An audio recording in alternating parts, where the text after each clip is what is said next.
Hi, ഞാൻ നിങ്ങളുടെ സ്വന്തം ഭയങ്കരക്കാരൻ. ഞാനിന്ന് നിങ്ങൾക്ക് പരിചയപ്പെടുത്തുന്നത് സ്വരമാധുര്യത്താൽ ജനഹൃദയം കീഴടക്കിയ വലിയ കലാകാരനെയാണ്. നമ്മുടെ കോട്ടക്കൽ വെന്നിയൂരുള്ള നല്ലവൻ മുഹമ്മദ് ഖാൻ്റെ കൂടെയാണ് ഞാനെന്നുള്ളത്.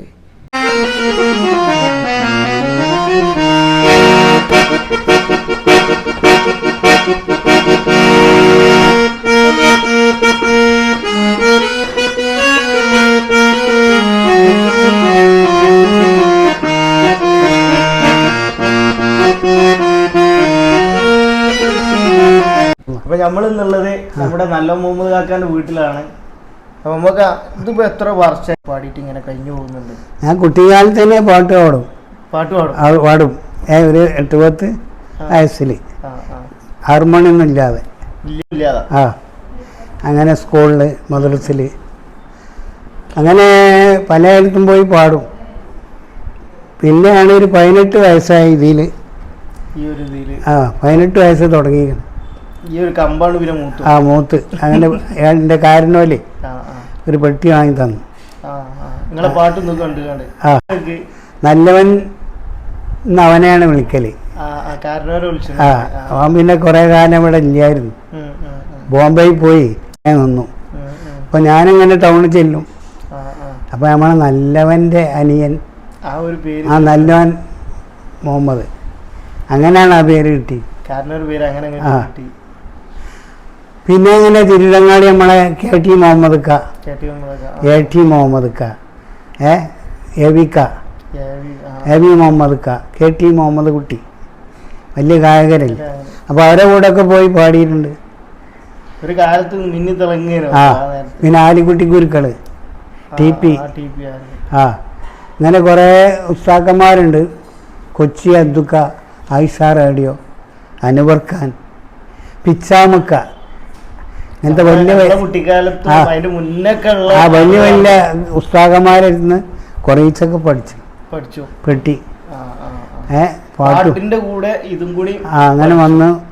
അങ്ങനെ കുട്ടിക്കാലം തൊട്ടേനെ പണ്ട് കാലത്തില്ലേ ഈന്താമ്പട്ടിയും പോലെയുള്ള പന്തൽ കല്യാണല്ലേ, ആ കാലത്ത് എൻ്റെ ഉസ്താദുണ്ട് ഒരു പെരുവണ്ണ അംസാറ്, കെ അംസാർ ഉസ്താദ്. എല്ലാവരെ കൂടെ പാടാൻ പോകും. പെട്ടി വേറെ ആളാ പഠിപ്പിച്ച്. അങ്ങനെ അന്ന് ദാർപ്പായി ഒന്നുമില്ല, ഓലപ്പന്തലും കള്ളാസുമാലി, ബോക്സും സൗണ്ടൊന്നുമില്ല.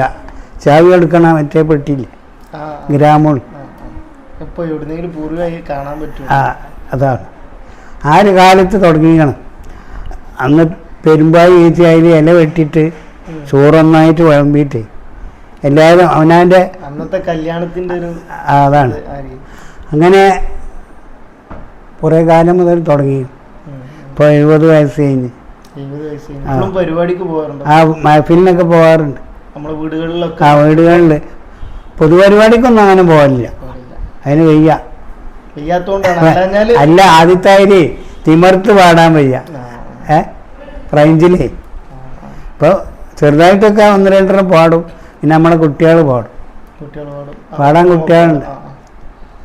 അങ്ങനെയൊക്കെ പൊതുപരിപാടിയിൽ അങ്ങനെ തീമറക്കണ്ടേ. അവരൊക്കെ നമ്മളറിയുന്ന ആൾക്കാരാ, നമ്മളെ കുട്ടികളാണ്. അവരൊക്കെ കൂടെ വർക്ക് ചെയ്തിട്ടുണ്ട്. ബിൻസി, സിയാബ് നമ്മളെ രണ്ടത്താണ് ഞങ്ങളുടെ കൂടെ കുറേ കാലം വായിച്ചു. ഹംസാക്കെ ഞാനും രണ്ടത്താണ് കുറേ പോയിട്ടുണ്ട്.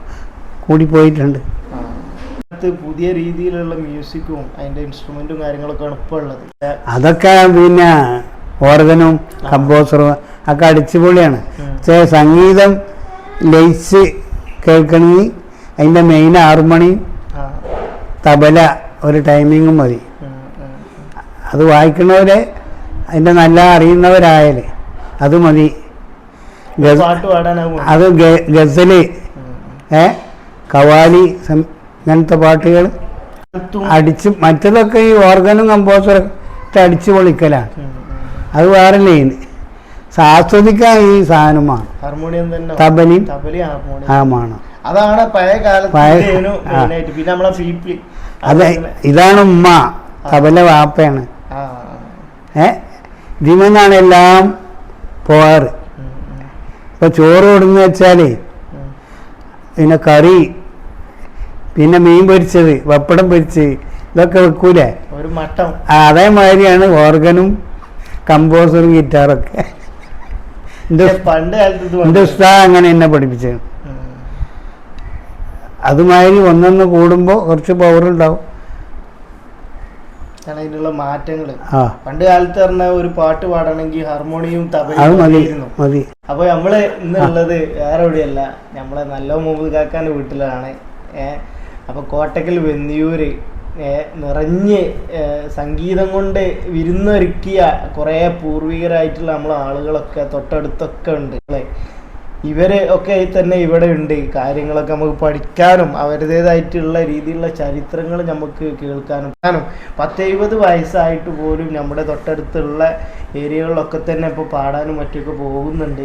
അതൊക്കെ നമ്മളെന്താ വെച്ചാൽ നമുക്കൊക്കെ ഒരു പ്രചോദനമാണ്. 70 വയസ്സായിട്ട് ഒരു കലാകാരന് അതൊന്നും നിർത്തിവെക്കാതെ അസുഖം പോലും പരിപാടികളിൽ ആ ഒരു കലയെ സ്നേഹിക്കുന്നത് കൊണ്ടാണ് ഇപ്പോഴും ആ പ്രോഗ്രാമിന് പോകാൻ കഴിയുന്നത്. ഏതായാലും സന്തോഷം. അടുത്ത നല്ലൊരു വീഡിയോ ആയി വീണ്ടും കാണാം. Thank you.